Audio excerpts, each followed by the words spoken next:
বিসমিল্লাহির রহমানির রহিম। পরম করুণাময় ও অসীম দয়ালু আল্লাহর নামে শুরু। ومن أحسن قولا ممن دعا إلى الله وعمل صالحا وقال إنني من المسلمين।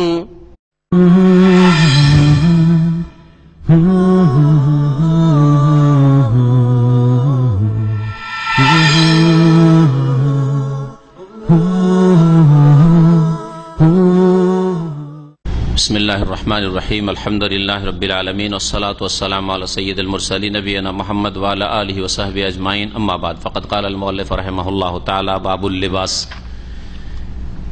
अन अबी आमिर अल अशअरी रज़ियल्लाहु अन्हु क़ाल क़ाल रसूलुल्लाह सल्लल्लाहु अलैहि वसल्लम ला यकूनन्ना मिन उम्मती अक़वामुन यस्तहिल्लूना अल हिरा व क़ाल बा'दुहुम अल हिर्रा वल हरीरा रवाहु अबू दाऊद व अस्लुहु फिल बुखारी।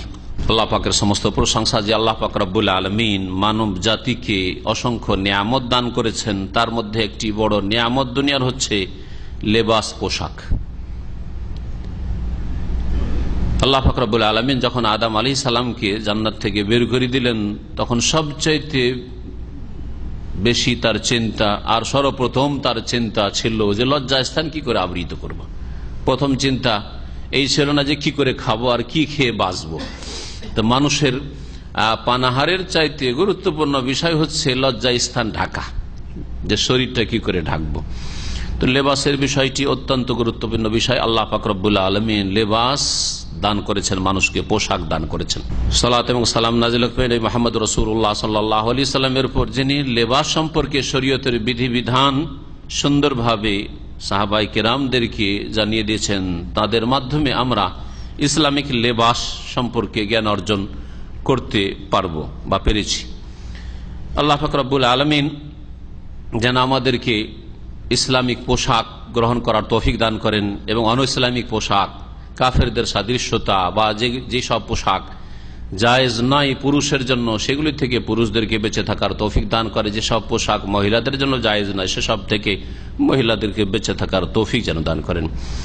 আমাদের বুলুগুল মারামে সলাতের অধ্যায়ের সাথে সাথে, সলাতের অধ্যায়ের শেষে আর জানাজার অধ্যায় শুরু হওয়ার আগেই লেবাস পোশাক সম্পর্কে লেখক রহমতুল্লাহ আলাইহি হাফিজ ইবনে হাজার তিনি বাবুল লেবাস পোশাক সম্পর্কে অধ্যায় কায়েম করেছেন।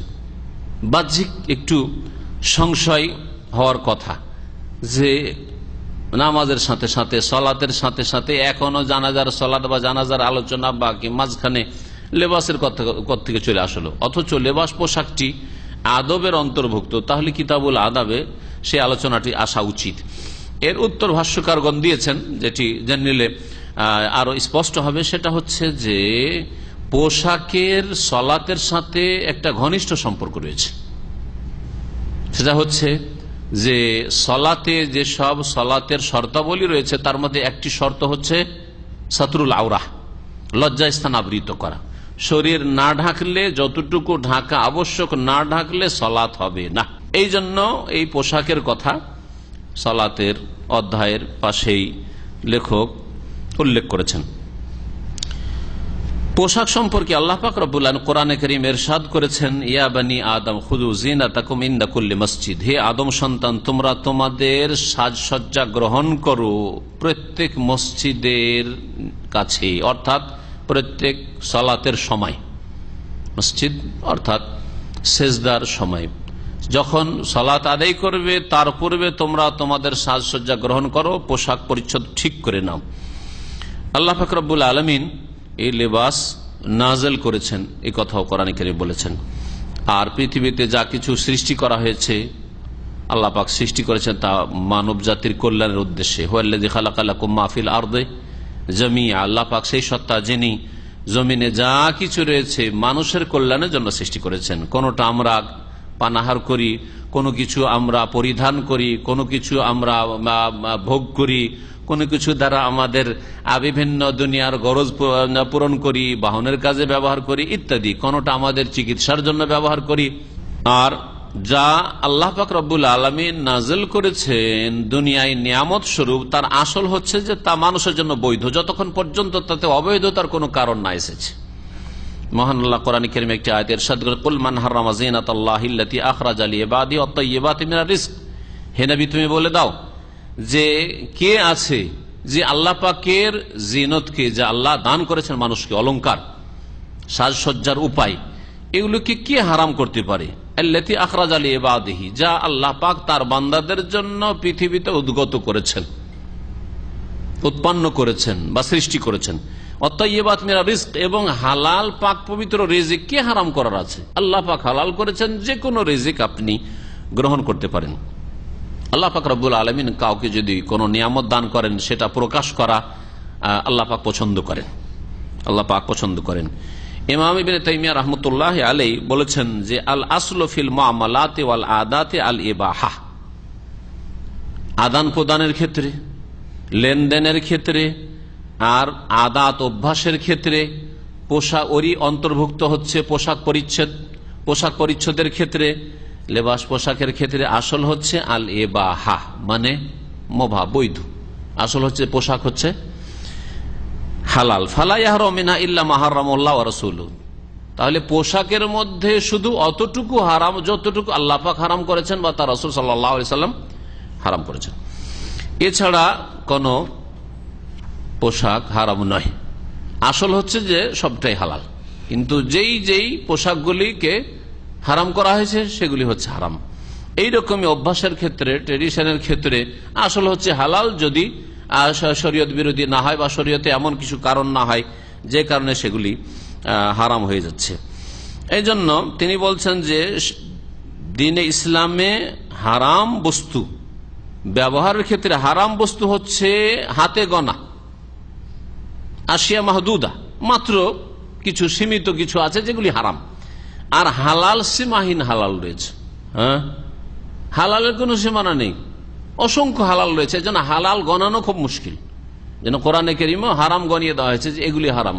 হ্যাঁ, হরমাত আলাইকুম মাইতাতু ওয়াদ-দামু ওয়া লাহমুল খিনজির ওয়া মা উহিল্লা লিগাইরিল্লাহি বিহি ওয়াল মুনখানিকাতু ওয়াল মাওকুযাতু ওয়াল মুতারাদ্দিয়াতু ওয়ান নাতিয়াতু ওয়া মা আকালা সাবু ইল্লা মা যাক্কাইতুম ওয়া মা যুবিহা আলান নুসুব ইত্যাদি। এইভাবে আল্লাহ পাক তাহলে হারামগুলিকে গনিয়ে দিয়েছেন। কোন জায়গায় এই কথা গণনা না যেগুলি হালাল করা হলো, হালাল করা হলো, হালাল করা হলো, এভাবে গণাননি। কিন্তু তো হারামগুলি হচ্ছে সীমিত।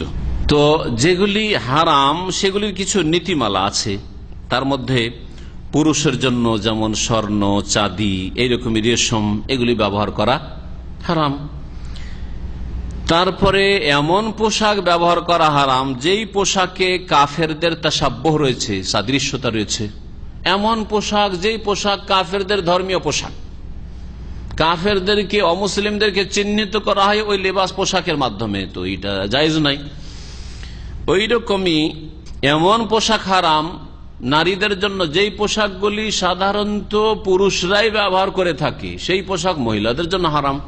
ওই রকমই পুরুষদের জন্য ওই পোশাকগুলি হারাম যেগুলি সাধারণত ভাবে মহিলারা ব্যবহার করে থাকে। মহিলার পোশাক পুরুষের জন্য পরা হারাম, পুরুষের পোশাক মহিলার জন্য পরা হারাম।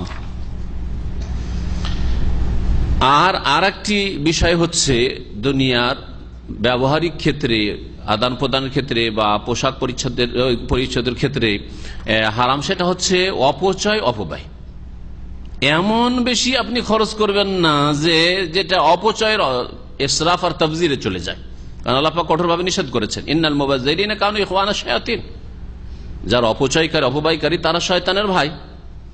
আল্লাহ পাক কোরআনে বলছেন, ওয়াকুলু ওয়াশরাবু ওয়ালা তুসরিফু, তোমরা পানাহার করো, তোমরা অপচয় করিও না, অপব্যয় করিও না। তাহলে আপনার যদি 100 রিয়ালের কোন একটা পোশাকে হয়, সেটাতে 500, 700, 1000 রিয়াল ব্যবহার করবেন, অপচয়।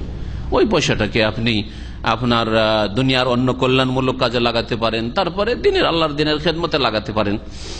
তো এই অপচয় চলবে না। তারপরে পোশাকের ক্ষেত্রে এমন পোশাক না হয় যাতে লজ্জা স্থান দেখা যাচ্ছে, ঢাকা আছে কিন্তু এত পাতলা কাপড় যে তাতে বাইরে থেকে ভিতর নজরে আসছে, এরকম পোশাক না। এটা হচ্ছে নীতিমালা। পোশাকের ক্ষেত্রে পোশাক এত টাইট না হয় যে যাতে ইবাদত বন্দেগী করা, চলাফেরা করা কষ্টকর, এত টাইট না হয়, চেপে ধরে আছে। আর অঙ্গ প্রত্যঙ্গ সবগুলি কোথায় উঁচ নিচ সব পুরো বোঝা যাচ্ছে, এইরকম পোশাক না হয়, পুরুষের হোক আর মহিলার হোক। শুধু মহিলার ক্ষেত্রে না, পুরুষের ক্ষেত্রে এত টাইট প্যান্ট অথবা টাইট জামা যাতে শরীরের প্রতিটি জায়গার ওজন বোঝা যাচ্ছে, কোথায় কত কিলো গোস্ত আছে আর আড্ডি আছে, হ্যাঁ, সামনে পিছনে, তো এটা পুরুষের জন্য জায়েজ নাই। জি, এইরকমই এমন পোশাক, যেই পোশাক পরার পরেও পোশাকের এমন কিছু শরীরের অংশ খোলা থাকছে যেগুলি ঢাকা জরুরি।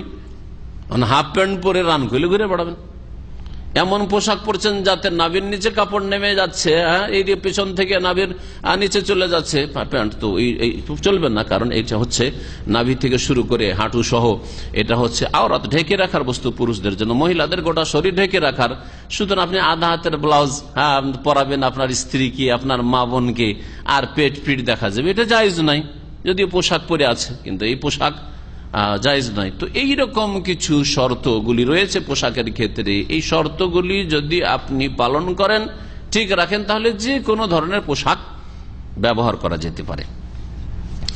পোশাক সম্পর্কে এখানে বেশ কয়েকটি হাদিস নিয়ে এসছেন লেখক রহমতুল্লাহ আলাইহি, আমরা সংক্ষেপে সেই হাদিসগুলিকে আজকে সারার চেষ্টা করব। আবু আমির আশআরী রাদিয়াল্লাহু তাআলা আনহু থেকে বর্ণিত, তিনি বলছেন, কালা রাসূলুল্লাহ সাল্লাল্লাহু আলাইহি ওয়াসাল্লাম, রাসূলুল্লাহ সাল্লাল্লাহু আলাইহি ওয়াসাল্লাম বলেছেন, লা ইয়াকুনান্না মিন উম্মতি আকওয়াম, অবশ্যই আমার উম্মতে বেশ কিছু জাতি পয়দা হবে বা আসবে, আর দীর্ঘদিন পরে এসেছে। নবী করিম সাল্লাল্লাহু আলাইহি ওয়াসাল্লামের আজকের জামানায় ওই জাতিগুলি পয়দা হয়েছে, এর আগে ছিল না, কিন্তু 200-400 বছর আগে এই জাতি ছিল না।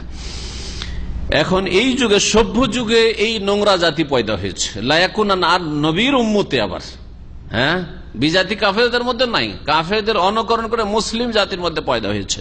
লায়াকুনান্না মিন উম্মতি, আমার উম্মতে বেশ কিছু জাতি পয়দা হবে, আকওয়াম ইয়াস্তাহিল্লুনা আল হিরা ওয়াল হারিরা, যারা হালাল করে নেবে ব্যভিচারকে হালাল মনে করবে, ওয়াল হারির, এবং রেশমকে হালাল মনে করবে। এই হেরা শব্দটিকে 2 রকম করে পড়া হয়েছে, কেউ ওটাকে তাখফিফ পড়েছেন হেরা করে, আসলে ছিল হেরাহ, এরকম ছিল, যেটা বলছেন যারা ভাষাবিদ তারা, আর কেউ কেউ বলছেন না, এটা তাসদীদের সাথে আল হেররা, দুটোর মানে হচ্ছে নারীদের লজ্জা স্থানকে এই আল হেররা বলা হয়, হাদি। তো তারা ব্যভিচারকে হালাল মনে করবে আর রেশমকে হালাল মনে করবে, অথচ পুরুষদের জন্য রেশম হারাম আর ব্যভিচার নারী পুরুষ উভয়ের জন্য হারাম, সম্মতির সাথে হইলেও হারাম আর ধর্ষণ হইলেও হারাম, কিন্তু ব্যভিচারকে তারা কি মনে করবে? হালাল মনে করে নেবে। হাদিস আবু দাউদের রয়েছে, ইমাম আবু দাউদ বর্ণনা করেছেন, ও আসলহু ফিল বুখারী, এই হাদিসের মূল বিষয়টি সহিহ বুখারীতে রয়েছে, কিন্তু ইমাম বুখারী রাহমাতুল্লাহ হাদিসটিকে মুআল্লাক বর্ণনা করেছেন। মুআল্লাক মানে প্রথম দিক থেকে সনদের বর্ণনাকারীদেরকে উল্লেখ করা হয়নি, কিন্তু হাদিসটি সহিহ, হাদিস সহিহ। এই হাদিসের বাস্তবায়ন আজকের যুগে হয়েছে, না হয় নাই? ভাষ্যকার রাহমাতুল্লাহ আলাইহি বিস্তারিত উল্লেখ করেছেন। দেখুন, আজকে মুসলিমরাও অনেকেই, জনসাধারণ আর শাসক গোষ্ঠীও জেনা ব্যভিচারকে হালাল করে দিয়েছে। কিভাবে? হ্যাঁ, ব্যভিচার করতে পারবে, কিন্তু লাইসেন্স প্রাপ্ত হইতে হবে, বেশ্যাখানা পতিতালয় লাইসেন্স থাকতে হবে সরকারের পক্ষ থেকে। আর যারা লাইসেন্স হোল্ডার মহিলা, তাদের জন্য সরকারি সমস্ত রকমের সেবা তাদের জন্য বরাদ্দ আছে, তাদের জন্য চিকিৎসা রয়েছে, তাদের জন্য যেসব ফ্যাসিলিটি প্রয়োজন ফ্যাসিলিটি রয়েছে, এবং তাদেরকে বেশ্যা বলা যাবে না, পতিতা বলা যাবে না, তাদেরকে কি বলতে হবে? যৌনকর্মী বলতে হবে। এসব কি? আর এসব মুসলিমদের কাছেও, বুঝছেন না? তাহলে হালাল করলো না করলো না? হালাল করেছে। আর একটা হালাল করার তরিকা হয়েছে, এটা হচ্ছে যে যুবক যুবতী যদি সম্মতি থাকে, কলেজ ইউনিভার্সিটিতে পড়াশোনা করে, আর যদি সম্মতি থাকে তাহলে অপরাধ নাই, কেস করে কিছু হবে না। সাবালিকা মেয়ে, সাবালক ছেলে, আর সম্মতি আছে, কোনো অসুবিধা নেই। খুব বেশি হইলে খোলা রাস্তার পাশে করিয়ে না, চোখের আড়ালে, পার্কেও হচ্ছে, ব্যভিচারে সবকিছু হচ্ছে। আর রেশমকে, স্বর্ণকে, চাঁদিকে হালাল করা হয়েছে, এগুলোকে হালাল করা হয়েছে। আজকাল বড় বড় হোটেলগুলিতে, শেখ লিখেছেন, শেখ আল বাসসাম হাফেজাহুল্লাহ, যে বড় বড় হোটেলগুলিতে যারা পয়সাওয়ালা লোক, তারা এসব পাত্র ব্যবহার করে থাকে, তারপরে এই পোশাক, রেশমের পোশাক ব্যবহার করে, তাদের কাছে কোনো ব্যাপার না, হালাল মনে করে নিয়েছে। যদি বিশ্বাস থাকে যে হালাল, অথচ আল্লাহ পাক হারাম করেছে, তার রাসূলুল্লাহ সাল্লাল্লাহু আলাইহি ওয়াসাল্লাম হারাম করেছেন, তাহলে সে মুসলিম থাকবে না, ঈমান ভঙ্গকারী বিষয়। কারণ হারামকে হালাল মনে করা ঈমান ভঙ্গকারী বিষয়।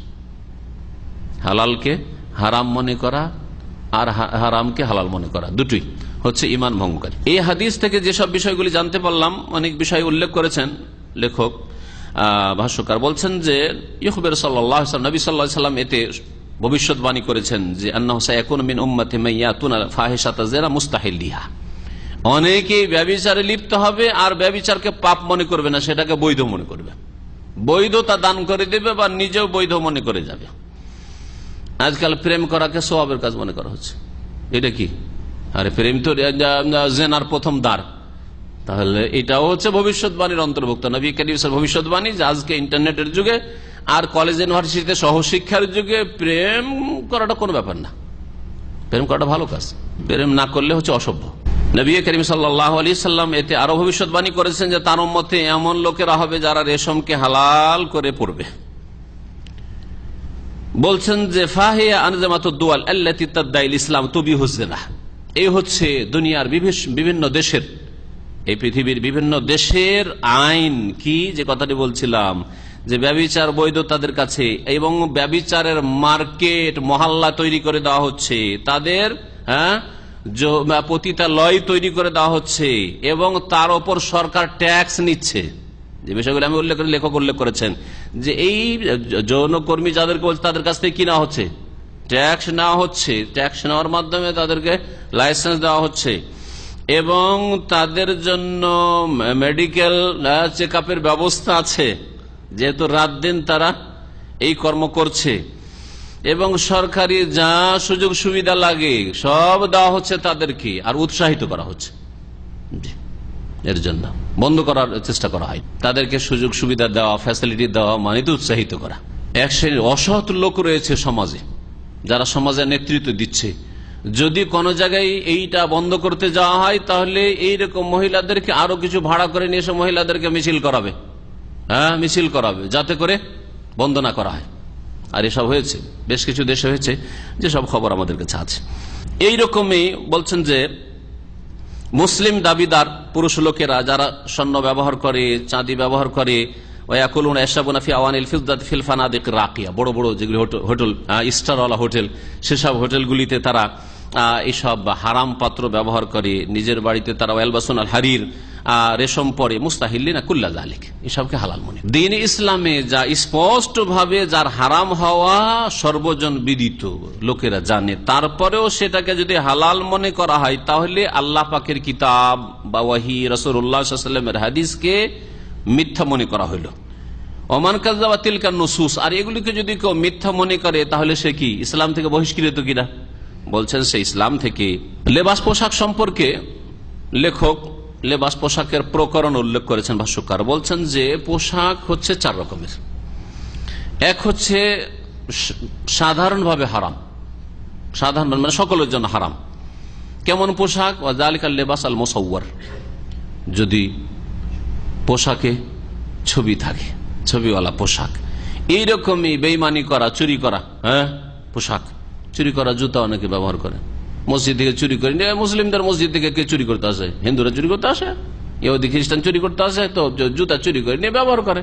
বলছেন ফাহাযা তাহরিমু আমুন আলা যুকুর ওয়াল ইনাস, পুরুষ নারী উভয়ের জন্য হারাম। আর দ্বিতীয় প্রকারের হারাম হচ্ছে আত-তাহরিমুল খাস, বিশেষ গোষ্ঠীর জন্য বা শ্রেণীর জন্য হারাম। তা হচ্ছে যেমন রেশম, রেশম পুরুষদের জন্য হারাম, কিন্তু মহিলাদের জন্য রেশম ব্যবহার করা, কারণ মহিলাদের জিনত অলংকারের প্রয়োজন রয়েছে, আর রেশম হচ্ছে অলংকার, পুরুষের অলংকারের প্রয়োজন নেই। বরং রেশমের মধ্যে এমন একটা বৈশিষ্ট্য রয়েছে যে রেশম ব্যবহার করলে দুর্বলতা চলে আসতে পারে, যেটা পুরুষদের যে কাজকর্ম বা জীবনযাপন তার পরিপন্থী। এই হিকমতের জন্য পুরুষদের জন্য রেশমকে হারাম করা হয়েছে। পক্ষান্তরে মহিলারা যত নরম হবে, যত নাজুক হবে, তত ভালো। ছেলে মেয়েদের লালন পালনের ক্ষেত্রে, স্বামীর আদর যত্নের ক্ষেত্রে, ইত্যাদি ইত্যাদি, বাড়ি দেখা, ঘরের দেখাশোনার ক্ষেত্রে, এই রহস্যে মহিলাদের জন্য রেশমকে হালাল করা হয়েছে। তাহলে পুরুষদের জন্য রেশম হারাম। 3 নম্বর হচ্ছে আত-তাহরিম আত-তারি, ক্ষণিকের জন্য হারাম। হারাম আসলে ছিল না, কিন্তু কিছুক্ষণের জন্য হারাম। সেটা হচ্ছে সেলাইকৃত পোশাক পুরুষ এহরামকারীর জন্য। এহরামের অবস্থায় পুরুষ লোক সেলাইকৃত পোশাক পরবে না। 4 নম্বর পোশাক হচ্ছে হালাল পোশাক। ওয়াহুয়াল আসলু ফিল লিবাস ওয়া গায়রিহি মিনাল আদাত। পোশাক পরিচ্ছদের ক্ষেত্রে আসল হচ্ছে যে পোশাক হচ্ছে হালাল যদি তাতে হারামের কোনো কারণ না পাওয়া যায়। ওয়ান হুযায়ফা রাদিয়াল্লাহু আনহু قال نهى رسول الله صلى الله عليه وسلم أن نشرب في آنية الذهب والفضة وأن نأكل فيها وأن لبس الحرير والديباج وأن نجلس عليه رواه البخاري। হুযায়ফা রাদিয়াল্লাহু তাআলা আনহু থেকে বর্ণিত, তিনি বলছেন রাসূলুল্লাহ সাল্লাল্লাহু আলাইহি ওয়াসাল্লাম নিষেধ করেছেন কি করতে? আন নাশরাবা ফি আনিয়াতিয যাহাবি ওয়াল ফিদ্দাহ, স্বর্ণ এবং চাঁদির পাত্রে পান করতে। স্বর্ণ চাঁদির পাত্রে পানাহার করা নিষেধ করেছেন রাসূলুল্লাহ সাল্লাল্লাহু আলাইহি ওয়াসাল্লাম। এটা শুধু মহিলাদের জন্য না পুরুষের জন্য? পুরুষের জন্য না মহিলার জন্য, না উভয়ের জন্য? উভয়ের জন্য। তাহলে স্বর্ণ চাঁদির পাত্র ব্যবহার করা পুরুষ মহিলা সকলের জন্য হারাম। স্বর্ণ চাঁদির শুধু অলংকার ব্যবহার করা কার জন্য জায়েজ? মহিলাদের জন্য জায়েজ, কারণ তাদের অলংকারের প্রয়োজন রয়েছে। একমাত্র পুরুষদের জন্য চাঁদের আংটির বৈধতা রয়েছে, চাঁদের আংটি ব্যবহার করতে পারে, স্বর্ণের নয়।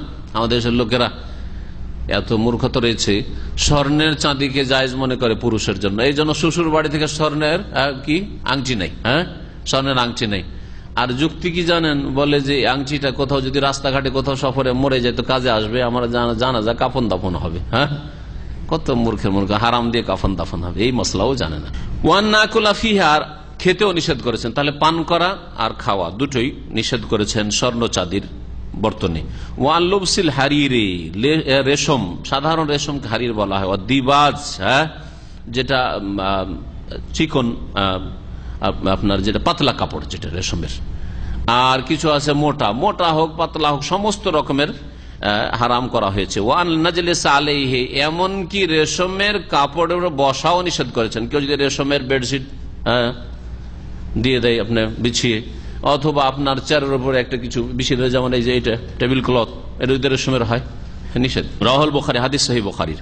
এই হাদিস থেকে যে বিষয়গুলি জানা গেল তার মধ্যে একটা হচ্ছে পানাহার করা স্বর্ণ চাঁদির পাত্রে হারাম, পুরুষ হোক অথবা নারী সকলের জন্য। নাবালক ছেলেমেয়েরা এতে সামিল হবে, যাদের ওপর শরীয়তের এখনো দায়িত্বভার আসে নাই, সালাত ফরজ হয়নি, সিয়াম ফরজ হয়নি, দিনের বিধিবিধান ফরজ হয়নি, তাই বলে কি তাদেরকে রেশমের কাপড় পরাইতে পারবেন?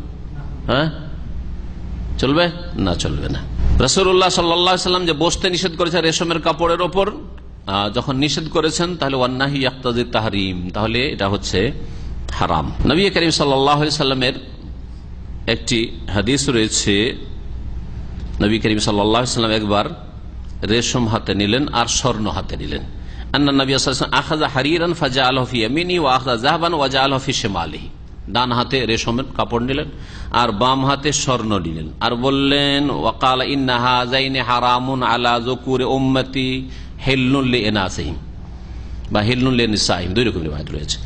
এই দুটো বস্তু হচ্ছে আমার উম্মতের পুরুষদের জন্য হারাম, হিল্লুন লিনিসাইহিম, আর তাদের নারীদের জন্য হালাল। তাহলে রেশম আর স্বর্ণ মহিলাদের জন্য হচ্ছে হালাল, আর সেটা হচ্ছে ব্যবহারের জন্য। কি ব্যবহার?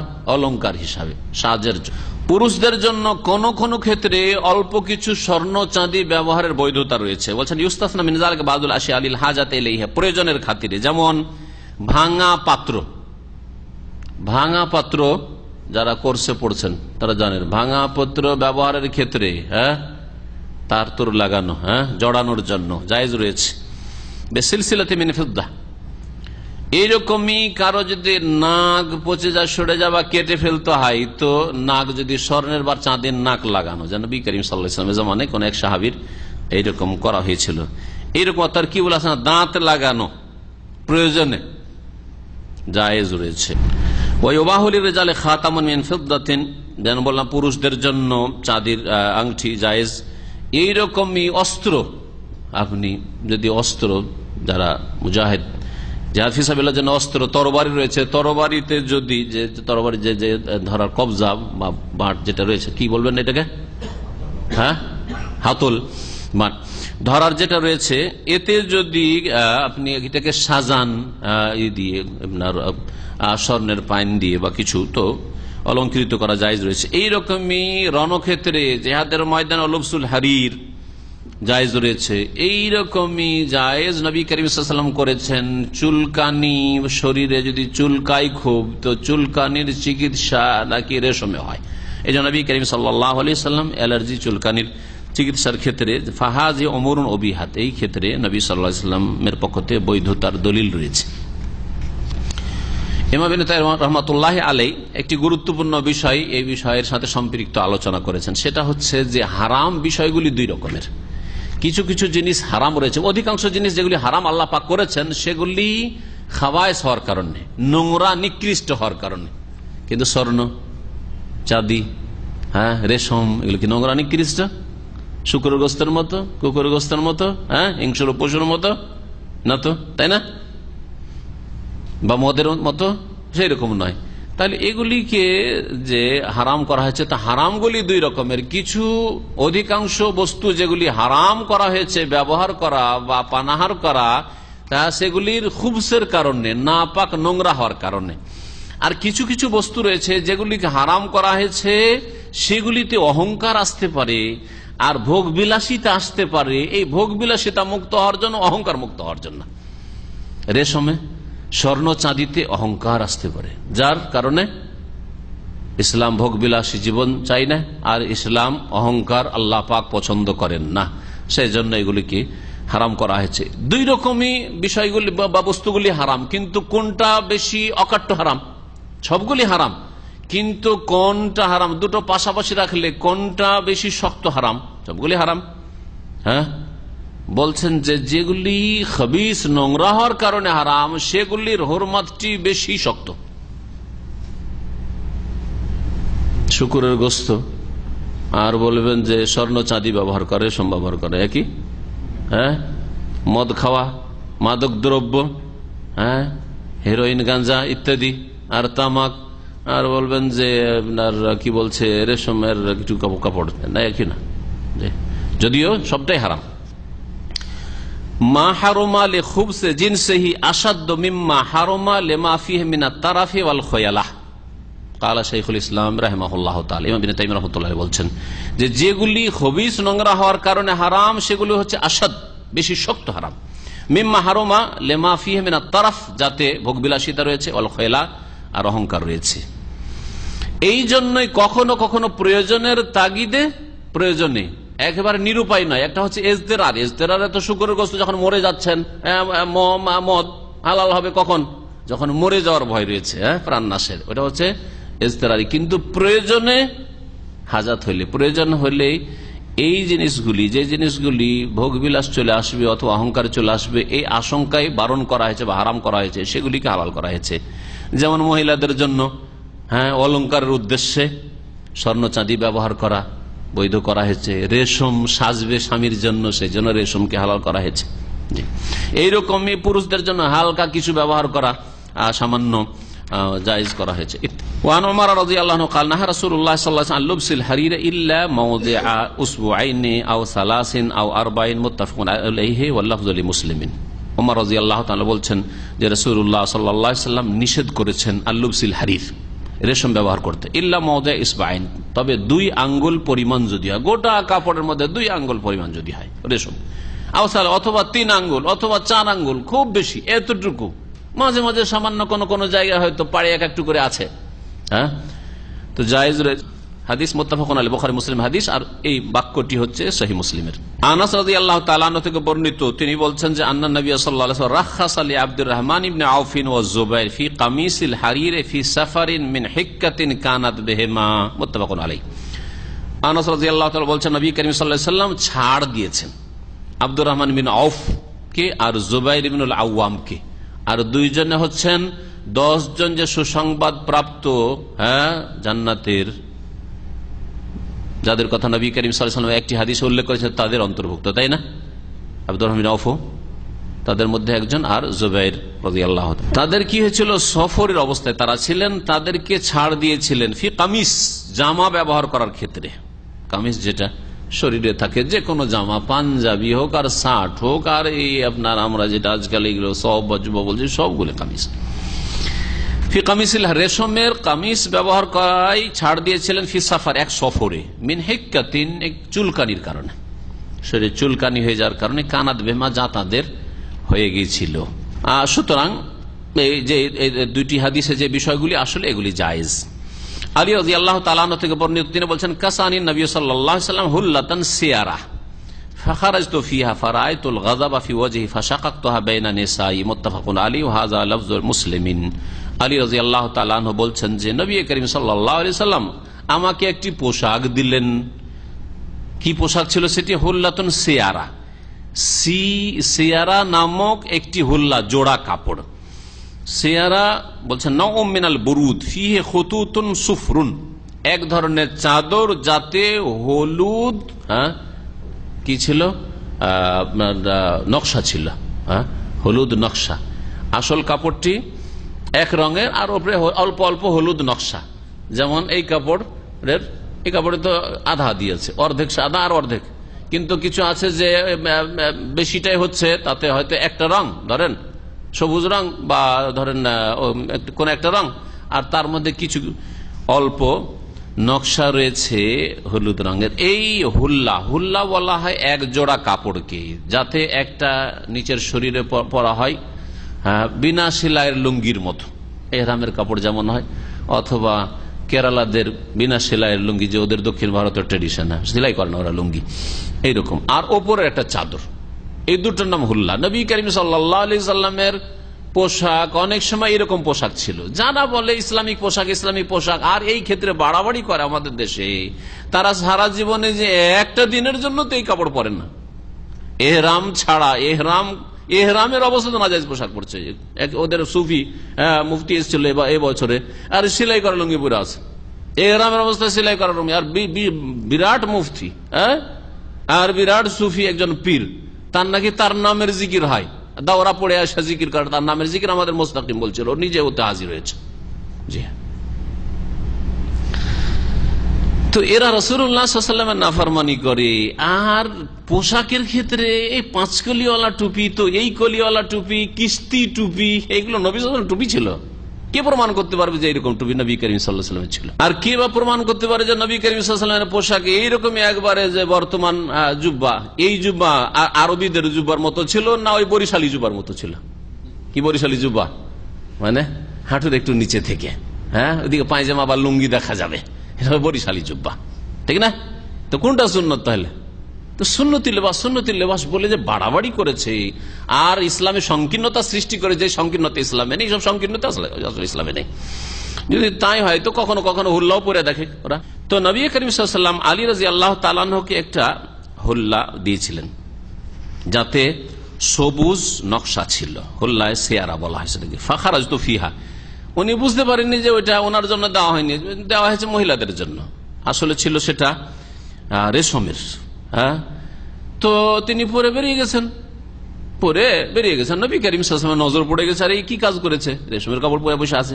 ফারাআইতুল গাযাবা ফি ওয়াজহি, রাসূলুল্লাহ সাল্লাল্লাহু আলাইহি ওয়াসাল্লামের চেহারা, মুখমণ্ডলে, চেহারায় মোবারকে আমি ক্রোধের লক্ষণ দেখতে পেলাম, রাগান্বিত দেখতে পেলাম, আমার উপরে যেন রাগান্বিত। ফাশাকাকতুহা বাইনা নিসাই, তাড়াতাড়ি গিয়ে আমি তা ছিঁড়ে কেটে আমি আমার পরিবারের মহিলাদের মাঝে ভাগ করে দিলাম। বড় কাপড় ছিল, মহিলাদেরকে ভাগ করে দিয়ে কয়েকজনের হয়ে গেল। এখানে হচ্ছে বাইনা নেসাই মানে শুধু স্ত্রী হয় না, কারণ আলী রাদিয়াল্লাহু তাআলা আনহুর এক স্ত্রী ফাতেমা রাদিয়াল্লাহু তাআলা আনহা যতদিন বেঁচেছেন নবী সাল্লাল্লাহু আলাইহি ওয়াসাল্লাম আর দ্বিতীয় বিয়ে করেননি তিনি।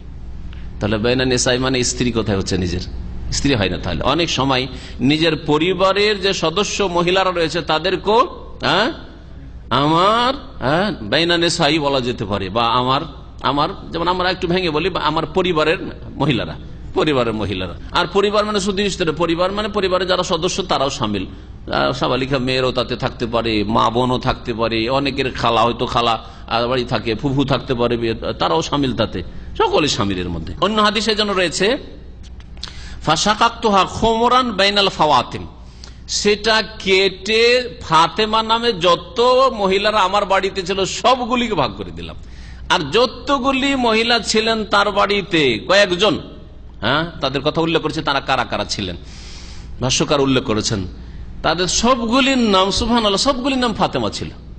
শুধু নবী সাল্লাল্লাহু আলাইহি ওয়াসাল্লাম মেয়ে আর আলী রাদিয়াল্লাহু স্ত্রীর নাম শুধু ফাতেমা ছিল না, বাকি সবগুলির নাম, তার মায়ের নাম ফাতেমা, আলীর মায়ের নামও ফাতেমা। শুনবেন তারা কারা ছিল। এই হাদিসটা এখানে উল্লেখ করা হয়েছে যে ফাতেমাদেরকে ভাগ করে দিয়ে দিয়েছিলাম ওই কাপড়টা কেটে। এই ফাতেমারা কারা ছিল বলছেন, ওয়াহিয়া জৌজাতুহু ফাতেমা বিনতে নবী সাল্লাল্লাহু আলাইহি ওয়াসাল্লাম, এক ফাতেমা ছিলেন নবী সাল্লাল্লাহু আলাইহি ওয়াসাল্লামের মেয়ে আলী রাদিয়াল্লাহু তাআলা আনহর স্ত্রী। আর উম্মুহু, আর তার মাও ফাতেমা হইয়া ফাতেমা বিনতে আসাদ, আসাদের মেয়ে ফাতেমা। আর ওয়াবনাতু আম্মিহি ফাতেমা বিনতে হামজা, আর তার চাচার মেয়ে, চাচাতো বোন ছিলেন হামজা রাদিয়াল্লাহু তাআলা আনহু, শহীদ যে হয়ে গেছিলেন, তার মেয়েরও দেখাশোনা আলী রাদিয়াল্লাহু তাআলা তার বাড়িতে করতেন, চাচাতো বোনের। তাহলে কি বোঝা গেল যে নবী সাল্লাল্লাহু আলাইহি ওয়াসাল্লামের সাহাবাই কেরামদের যেটা ট্রেডিশন ছিল, যেটা শরীয়তি ইসলামিক পরিবার ছিল, সেটা হচ্ছে আপনার চাচাতো বোনও যদি অসহায় থাকে, তার দেখাশোনার কেউ না থাকে, তো আপনি চাচাতো ভাই, আপনার ওপর তার ভরণ পোষণ ফরজ। বোঝা যায় না যে হ্যাঁ, কিন্তু আমরা কি দেখি ভিক্ষা করে বেড়াচ্ছে, চাচাতো বোন ভিক্ষা করে বেড়াচ্ছে, আর আপনি বড় লোকি করে বেড়াচ্ছেন। তো হামজা রাদিয়াল্লাহু তাআলা আনহর মেয়ে ও ফাতেমা ছিল। কটা হইল? তিনটা হইল। ও ফাতেমা বিনতু শাইবা বিন রাবিয়া ইমরাতু আখিহি আকিল ইবনে আবি তালিব, আলী রাদিয়াল্লাহু তাআলা আনহর ভাই আকিল ছিলেন। এই আকিলের ইমরাতু আখি, আকিলের স্ত্রী, তারও দেখাশোনা করতেন। তারও এটাকে ভাবি, তাহলে আকিল বড় আলীর থেকে, তাহলে ভাবি, তাহলে ভাবির বোঝা গেল যে যদি দেখা যায় যে ভাই ইন্তেকাল করেছে, তাহলে ভাবিরও ভরণ পোষণের খেয়াল রাখতে হবে, তাকে থাকার জন্য বাড়িতে, ওই মহিলা বাড়িতে, তার মানে তার বসবাসেরও জায়গা দিয়েছেন আলী রাদিয়াল্লাহু তাআলা, খাবারের ব্যবস্থা দিয়েছেন আলী রাদিয়াল্লাহু তাআলা। এটা হচ্ছে ইসলাম, আর এটা হচ্ছে ইসলামিক পরিবার, নবী করিম সাল্লাল্লাহু আলাইহি ওয়াসাল্লাম পরিবার, তারপরে আলীর পরিবার, এগুলি হচ্ছে পারফেক্ট ইসলামিক পরিবার। সুতরাং আমাদেরকে এই বিষয়গুলি আমাদের ব্রেনে রাখতে হবে, আর এগুলির আমাদের বাস্তবায়ন করতে হবে যে আমাদের আশেপাশে অনেকে রয়েছে, অনেকের খালা রয়েছে, অনেকের ফুফু রয়েছে, বিধবা, অসহায়, তার ছেলেরা দেখেন অথবা ছেলের নাই, আপনাকে আপনি নিয়ে আসেন, আপনার খালাকে খাওয়ান, আপনার ফুফুকে খাওয়ান, আপনার ভাবিকে খাওয়ান, আপনার চাচাতো বোন আছে, খালাতো বোন আছে, মামাতো বোন আছে, তাদের সাথে আপনার রক্তের সম্পর্ক আছে, আপনাকে জবাবদিহি করতে হবে এদের সম্পর্কে, তাদের দেখাশোনার কেউ না থাকে। যার দেখাশোনার কেউ নেই, তার দেখাশোনার দায়িত্ব আল্লাহ পাক সেখানকার শাসককে দিয়েছেন।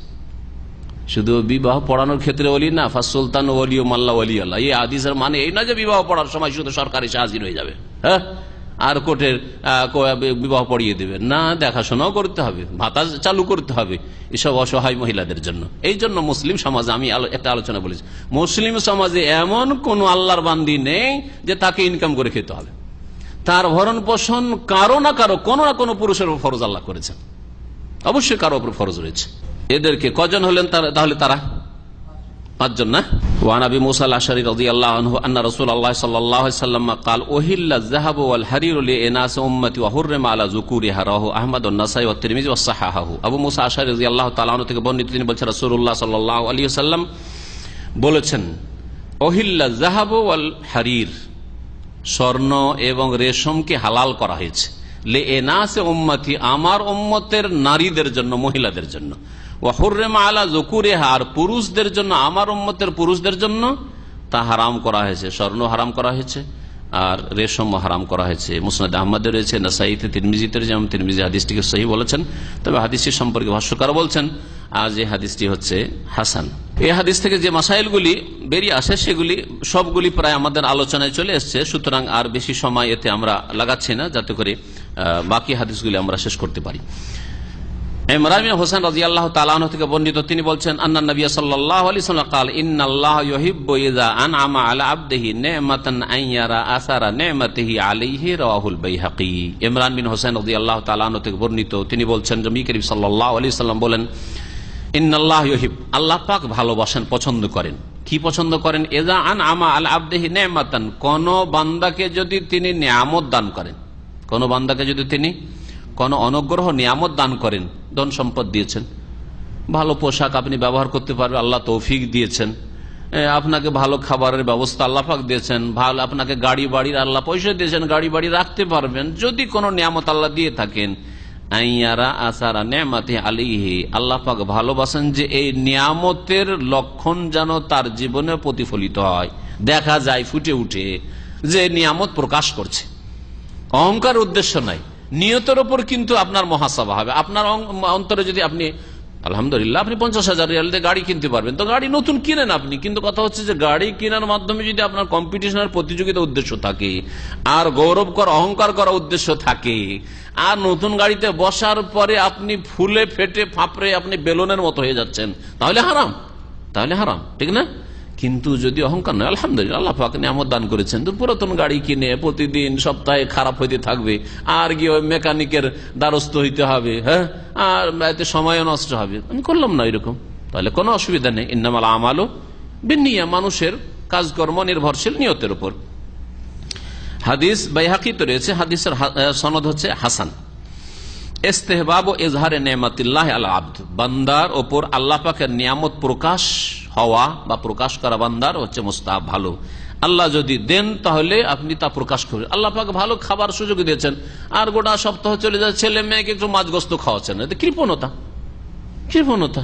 আল্লাহ পাক যথেষ্ট খাবার দাবার দিয়েছেন, আল্লাহ পাক নিয়ামত দিয়েছেন, আর সপ্তাহ মাস আর দীর্ঘদিন চলে যাচ্ছে, দিনী ভাইদেরকে দাওয়াত দিচ্ছেন না। দিনী ভাই বললাম কারণ দিনী ভাইদের সাথে আমার মহব্বত হচ্ছে বেশি। এমনি মুসলিম ভাই আছে, কিন্তু দিনী ভাই, আমি কোন সংগঠন দল আর ওই কিছু বলছেন, আমি সহি আকিদার যে কোনো ভাই হতে পারে, হ্যাঁ, সহি আকিদার যে কোনো ভাই, যাদের আকিদায় এক, মানহাজ এক, কোরআন সুন্নাহর অনুসারী, তারা সবচেয়ে বেশি হক রাখে আপনার সদ্ব্যবহারের, আপনার দাওয়াত পাওয়ার, হ্যাঁ, আপনার কাছ থেকে ভালো আচরণ পাওয়ার, আপনার কাছ থেকে উপকার পাওয়ার। সুতরাং এইরকম যাতে না হয় যে নিজেই ভালো ভালো খাচ্ছেন কিন্তু কখনো দিনী ভাইদের খোঁজ খবর নিচ্ছেন না। আর এই মহাব্বত দুনিয়ার কোনো গরজ নাই, কোরআন সুন্নাহর উদ্দেশ্যে, আল্লাহ এবং তার রসুলের উদ্দেশ্যে। আল্লাহ পাকের কথা রসুলের কথার সামনে কারো কথাকে রাখে না, সেই জন্য তাদেরকে ভালোবাসি আমি, সেই জন্য তাদেরকে ভালোবাসি। তো এই ভালোবাসার যৌক্তিকতা রয়েছে, এই ভালোবাসা আল্লাহ পাকের জন্য। আল্লাহ পাকের নিয়ামত প্রকাশ করতে গিয়ে একটি বিষয়ের খেয়াল রাখতে হবে, যে একটা দিক তো বলেছি, সেটা হচ্ছে অহংকার যেন না আসে, তাই না? আর একটা জিনিস আছে যেটা ভাষ্যকার উল্লেখ, সেটা হচ্ছে আশেপাশে যারা অভাবী আছে, দুর্গত আছে, তাদের মনে কষ্ট দেওয়া না হয়, মনে কষ্ট দেওয়া না হয়। এমন গরিব আপনার পাশে বাস করে, যেই গরিব খড়ের বাড়িতে, কুড়ে বাড়িতে বাস করে, একটা বাইসাইকেল কিনতে পারেন না, আর আপনি দামি দামি কার আর কয়েকতলা বাড়ি। আরে ভাই, কয়েকতলা যদি আপনি 5 তলা করতে পারেন, তা আপনার পাশের লোকটা 1টা তলা বাড়ি করে দেন, বাড়ির পর্দার ব্যবস্থা করে দেন, যাতে করে ও 5 তলার উপর থেকে ওই পাশের গরিবের বাড়ির বা মহিলারা আপনার নজরে, আপনার ছেলে মেয়েদের নজরে না আসে, বেহায়া বেপর্দায় আপনার চোখের সামনে তার বিবিদেরকে, বোনদেরকে আর মেয়েদেরকে না বেরোতে হয়, জবাব দিতে হবে। কারণ এতে কষ্ট, আপনি 10 তলা বাড়ি করে ফেলছেন, আর পাশে একজন লোক কুড়ে বাড়িতে বাস করে, হ্যাঁ, ভেঙে পড়ছে তার বাড়ি, আপনি হাই ফাই কারে বেরোচ্ছেন, একটা সাইকেল কিনতে পারছেন, মোটরসাইকেল কিনতে পারছে না, তার একটা ব্যবসা করে কোন রকম রুজি রোজগার, তার কোনো ব্যবস্থা নেই, তো আপনাকে দিতে হবে না? অনেক ক্ষেত্রে জাকাত ছাড়াও বেশ কিছু জিনিস ওয়াজিব একজন মুসলিমের উপর। তো এইরকম ক্ষেত্রে বলছেন যে ওতে অহংকারও যেন না থাকে, ওয়াকাসরু কুলুবিল ফুকারা, আর গরিব দুঃখীদের অন্তরে কষ্ট দেবেন না কখনো, ওয়াহতিকারহুম, আর তাদেরকে কখনো আপনি তুচ্ছ নজরে দেখবেন না, নিজেকে এত বড় মনে করছেন যে ওদেরকে আপনি ছোট নজরে দেখছেন, কখনো এরকম না হয়, বরং তাদের পাশে দাঁড়াবার চেষ্টা করবেন, তাদের খোঁজ খবর নেবেন। চিকিৎসা করাতে পারেন না, আর আপনি বিদেশে চিকিৎসা করেন, এই একটা সামান্য চিকিৎসা কোয়াক ডাক্তার কাছে করার তৌফিক নেই একটা গরিবের আপনার বাড়ির পাশে, আর আপনি বিদেশে চিকিৎসা করছেন, আর ওর ছেলে মেয়েদের চিকিৎসা দেন কিছু, না হলে মনে কষ্ট অবশ্যই পাবে। আপনার বাড়ি বিভিন্ন শহরে বানিয়ে রেখেছেন, আর সারা বছরে 10টা দিনও থাকেন না, আর কারো বাড়ি নেই থাকার, তো কষ্ট দেওয়া নয়? অবশ্যই গরিবদেরকে কষ্ট দেয়। এইসব বিষয়গুলি যাতে করে খেয়ালে থাকে। আলী রাদিয়াল্লাহু তাআলা আনহু থেকে বর্ণিত, তিনি বলছেন আন্না রাসূলুল্লাহ সাল্লাল্লাহু আলাইহি ওয়াসাল্লাম নাহা আন লুবসিল কাসিয়ে ওয়াল মুআসফারি, রাওয়াহু মুসলিম। আলী রাদিয়াল্লাহু তাআলা বলছেন যে রাসূলুল্লাহ সাল্লাল্লাহু আলাইহি ওয়াসাল্লাম নিষেধ করেছেন দুটি পোশাক পরতে। একটা হচ্ছে লুবসুল কাসি, কাসি বা কিসি, দুই রকমে পড়া হয়েছে। কাসি তাসদীদ দিয়ে, বেফাতিল কাফ, এটাও পড়া হয়েছে মিশরের একটি এলাকা বা একটি গ্রামের নাম যেখানে এই কাপড় তৈরি হতো, এই জন্য এই কাপড়কে কাসি বলা হয়েছে। নিষেধ করেছেন যেটা রেশমের হইতো। আর কেউ কেউ বলেছেন, আবু ওবায়দ বলছেন আসহাবুল হাদিস ইয়াকুলুন আল কিসি, মুহাদ্দিসিন কেরামরা এটাকে কিসি পড়েন। আর যারা মিশরের লোক তারা এটাকে কাফে ফাতা দিয়ে পড়ে। ওয়াহাল মিসর ইফতাহুনাহা, মিসরিরা এটাকে ফাতা দিয়ে কাসি পড়ে। যাই হোক, কাসি হোক আর কিসি হোক, এই কাপড় পরতে নিষেধ করেছে রাসূলুল্লাহ সাল্লাল্লাহু আলাইহি সাল্লাম। ওয়াল মুআসফার, আর হলুদ রঙের কাপড়। উসফুর এক ধরনের ঘাস হইতো, সেই ঘাস দিয়ে কাপড় রঙালে হলুদ রঙের কাপড় হইতো, গাঢ় হলুদ রঙের কাপড়, এই কাপড় পরতে নিষেধ করেছেন। এই হলুদ রং সম্পর্কে আরেকটি হাদিস চলে আসছে, এই হাদিসটা পড়েনি, তারপরে তখন আলোচনা করবো যে হলুদ আর এই লাল, এই দুটি রঙের কাপড় পুরুষরা পরতে পারবে কিনা। এই মাসলা অনেকে জিজ্ঞেস করেন, এর উত্তর আজকে দেব। আব্দুল্লাহ বিন আমর রাদিয়াল্লাহু তাআলা আনহুমা থেকে বর্ণিত, তিনি বলছেন রা আলাইয়া নবী সাল্লাল্লাহু আলাইহি ওয়াসাল্লাম সাওবাইনে মুআসফারাইনে, নবী করিম সাল্লাল্লাহু আলাইহি ওয়াসাল্লাম আব্দুল্লাহ বিন আমর ইবনে আস রাদিয়াল্লাহু তাআলা আনহুমার উপর, মানে তার শরীরে দুটো কাপড় দেখলেন। দুটো কাপড় হুল্লা হয়তো, নিচে কাপড়, উপরে দুটোই হচ্ছে হলুদ রঙের মুআসফার কাপড়।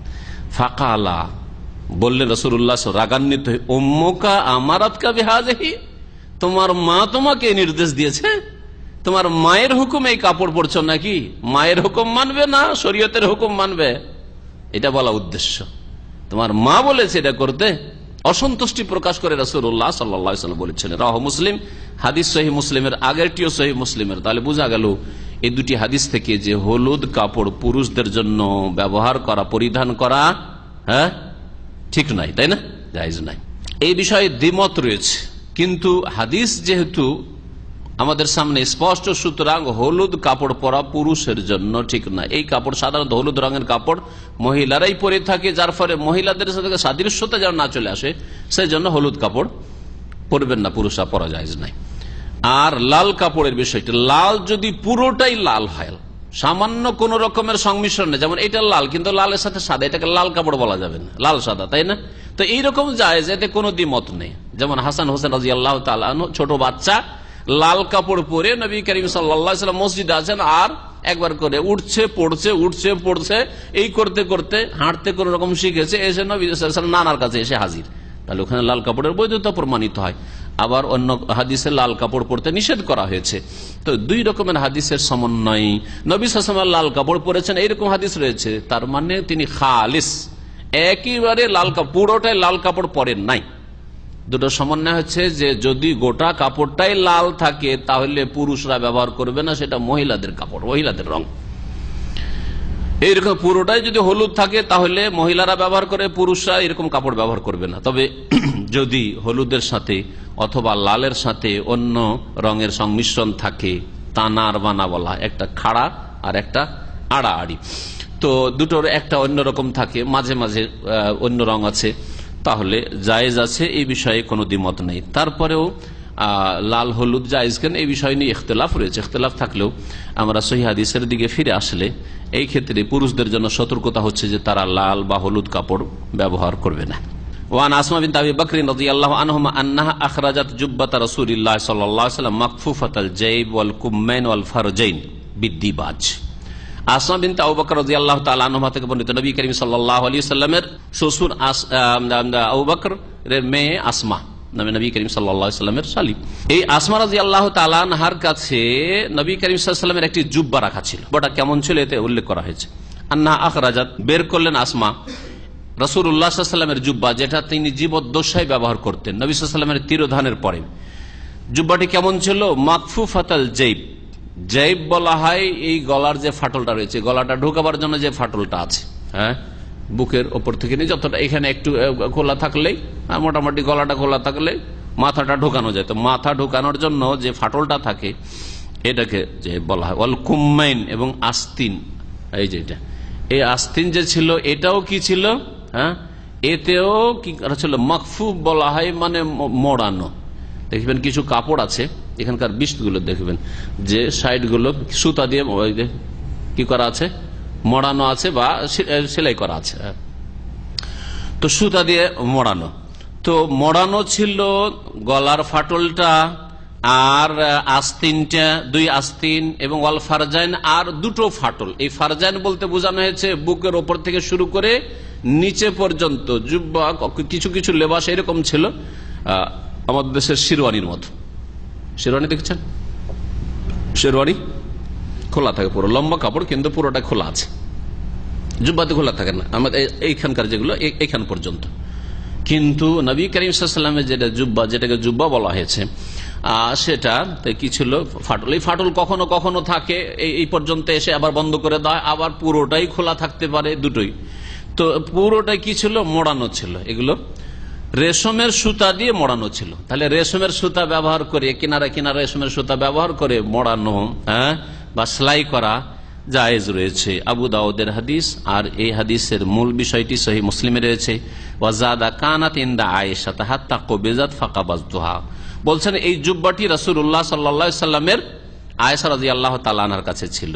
তারপরে যখন নবী করিম সাল্লাল্লাহু আলাইহি ওয়াসাল্লামের ইন্তেকাল হয়ে যায়, ফাকাবাজতুহা, তারপরে আসমা বলছেন এটি আমি নিয়ে নি, বোনের কাছ থেকে, ছোট বোনের কাছ থেকে আমি নিয়ে, যে আমি রাখবো। ওয়াকানান নবী সাল্লাল্লাহু আলাইহি ইয়ালবাসুহা, নবী সাল্লাল্লাহু আলাইহি সাল্লাম এটাকে ব্যবহার করতেন, পরতেন, পরিধান করতেন।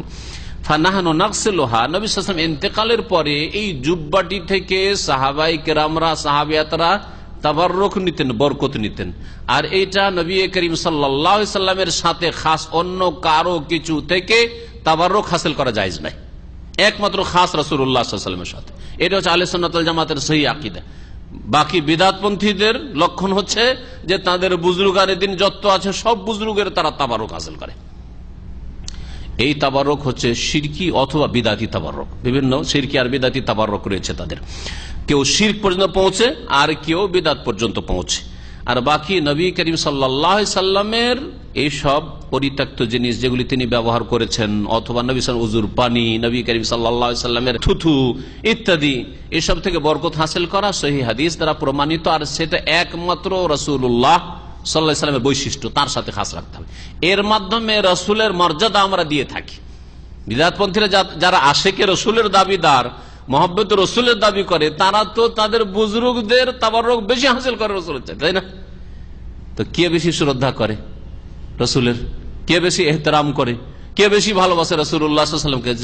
যারা আহলে সুন্নাত ওয়াল জামাত সহিহ আকীদার লোক, একমাত্র রাসূলুল্লাহ সাল্লাল্লাহু আলাইহি ওয়াসাল্লামের শরীরের বিভিন্ন বস্তু যেগুলি ব্যবহার করতেন তিনি, অথবা শরীরের লোম, অথবা রাসূলুল্লাহ সাল্লাল্লাহু আলাইহি ওয়াসাল্লামের শরীরের ঘাম ইত্যাদি যদি কারো কাছে থেকে থাকে, এখন তো নাই, কেউ যদি দাবি করে তো তারা ভণ্ড, কিন্তু নবী সাল্লাল্লাহু আলাইহি ওয়াসাল্লাম সাহাবায়ে কেরামদের কাছে ছিল, সেগুলি থেকে শেফা নেওয়া বা বরকত নেওয়া শরীয়ত সম্মত জায়েজ রয়েছে, অন্য কারো থেকে নয়। কারণ সবচেয়ে বড় দলিল, নবী করিম সাল্লাল্লাহু আলাইহি ওয়াসাল্লামের পরে কোন সাহাবী, বড় বড় সাহাবায়ে কেরাম, সিদ্দিক আকবর আবু বকর সিদ্দিক রাদিয়াল্লাহু তাআলা আনহু, আসার থেকে, তার লিবাস পোশাক থেকে, তার ঘাম থেকে, তার লোম থেকে, তার চুল থেকে, তার দাড়ি থেকে কেউ তাবাররুক হাসিল করেন নাই, এমনকি তার উজুর পানি থেকে কেউ তাবাররুক হাসিল করেননি। হ্যাঁ, সুতরাং এইসব কথা যে আমাদের হুজুরে কিবলার যে খাবার, জুঠা খাবার আছে তাতে বরকত হাসিল করব, অথবা তার গোসলের পানি যে ছিটে পড়ছে তার থেকে বরকত, উজুর পানি ছিটে পড়ছে তার থেকে বরকত হাসিল করবো, কাশপোটা থেকে বরকত হাসিল করবো, এগুলো ভণ্ডামি। হ্যাঁ, এগুলি শিরক পর্যন্ত কখনো কখনো পৌঁছায়। আর কমের পক্ষে এর হুকুম হচ্ছে যে বিদাতি তাবাররুক। আবার সম্পর্কে বিস্তারিত আলোচনা আমার রয়েছে কিতাবুত তাওহীদে, যে যখন ওই তাবাররুকের বিষয়টি আলোচনা করেছি। বলছেন নবী করিম সাল্লাল্লাহু আলাইহি সাল্লাম ইন্তেকাল পরে কি করতেন তারা? ফানাহনু নাগসিলুহা লিল মারদাহ, ওই পোশাকটিকে, জুব্বাটিকে আমরা অসুস্থ ব্যক্তিদের জন্য ধুইতাম, ইউস্তাশফা বিহা, আর তার দ্বারা আমরা আরোগ্য তলব করতাম। হ্যাঁ, আরোগ্য হাসিল করতাম, যে এর মাধ্যমে শিফা হবে। ওয়াজাদ আল বুখারী ফিল আদাবিল মুফরাদ, ইমাম বুখারী রাহমাতুল্লাহ আলাইহি তার প্রসিদ্ধ কিতাব আদাবে মুফরাদে অতিরিক্ত বর্ণনা করেছেন, ওয়াকানা ইয়ালবাসুহা লিল ওয়াফদি ওয়াল জুমআত, নবী করিম সাল্লাল্লাহু আলাইহি ওয়াসাল্লাম এই স্পেশাল খাস জুব্বাটি তিনি যখন তার সামনে কোনো প্রতিনিধি দল আসতো তাদের সামনে পরে বসতেন, এবং জুমার দিনে তিনি পরিধান করতেন, জুমার দিনে ব্যবহার করতেন। তাহলে এর দ্বারা বোঝা গেল যে বিশেষ বিশেষ সময়ে বিশেষ বিশেষ ভালো পোশাক ব্যবহার করা শরীয়ত সম্মত। এটা অহংকার অন্তর্ভুক্ত না, বরং শরীয়ত সম্মত।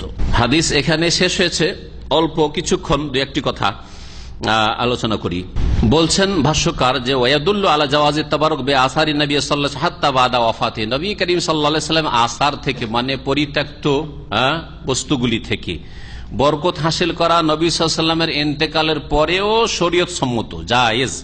ওয়ালাকিন্নাহু লা ইয়ালহাকুহু আহাদুন ফি যালিক, নবী সাল্লাল্লাহু আলাইহি সাল্লামের সাথে অন্য কেউ এই বৈশিষ্ট্য হাসিল করতে পারে না। কোন কারো থেকে বরকত হাসিল করবেন না আপনি, বা বরকতের বিশ্বাস রাখবেন না। ফালা ইয়াজুজু তাবারুক বি আসারি আহাদিন মাহমা সামাত মানজিলাতুহু বিল ইলমি ওয়াস সালাহ, যতই বড় ব্যক্তিত্ব হোক না কেন, যতই বড় আল্লামা হোক না কেন, আর কামেল ব্যক্তি আর পরেশগার হোক না কেন, কারো কিছু থেকে তাবারুক হাসিল করা জায়েজ নয় রাসূলুল্লাহ সাল্লাল্লাহু আলাইহি ওয়াসাল্লামের পরে। রাসূলুল্লাহ সাল্লাল্লাহু আলাইহি ওয়াসাল্লামের বিবিগণ থেকেও কেউ তাবারুক হাসিল করেনি।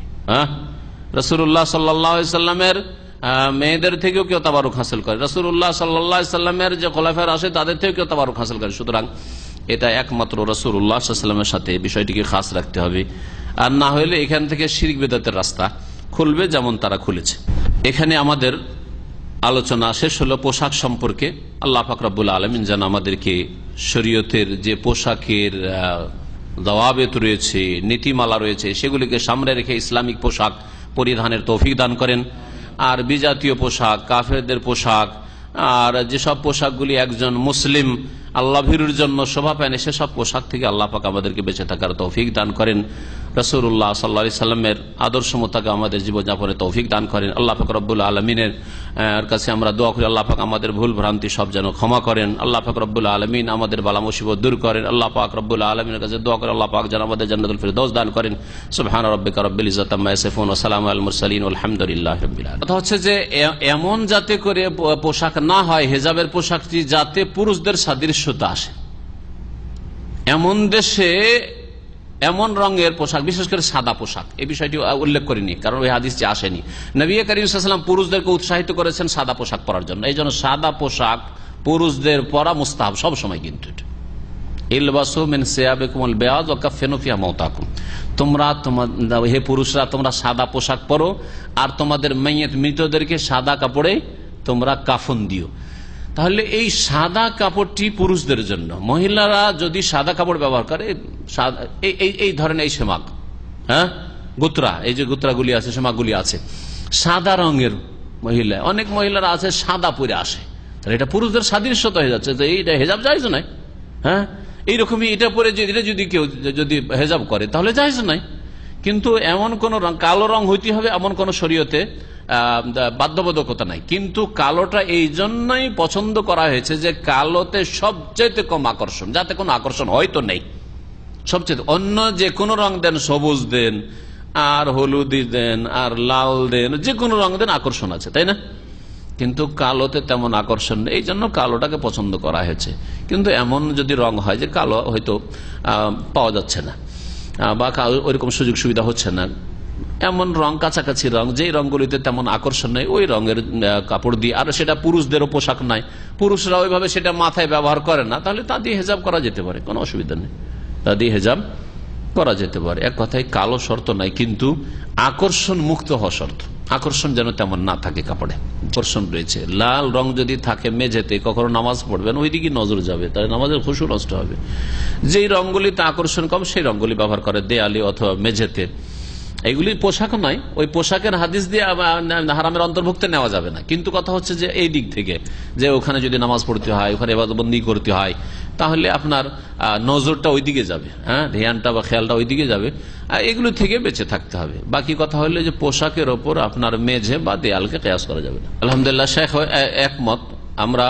আমি কোনোদিন এখন পর্যন্ত একে কি বলছে টাইকে হারাম নাজায়েজ বলিনি, তবে আমি নিজের জন্য পছন্দ করি না, সেটা আলাদা বিষয়। আলেম ওলামারা পছন্দ করে না, আমি পছন্দ করি না। বাকি কেউ যদি কোনো স্কলার অথবা কেউ দিনী আলোচনা করে আর ব্যবহার করে, সেটা নিজের সাজ হিসাবে জায়েজ রয়েছে। পোশাক হচ্ছে জিনত, এইটাও জিনতের জন্য ব্যবহার করছি, দেখতে ভালো লাগছে সেজন্য ব্যবহার করছি। তো ওই রকমই আমরা এটা ব্যবহার করছি, উনি ওইটা ব্যবহার করছেন, ওকে পছন্দ লাগছে।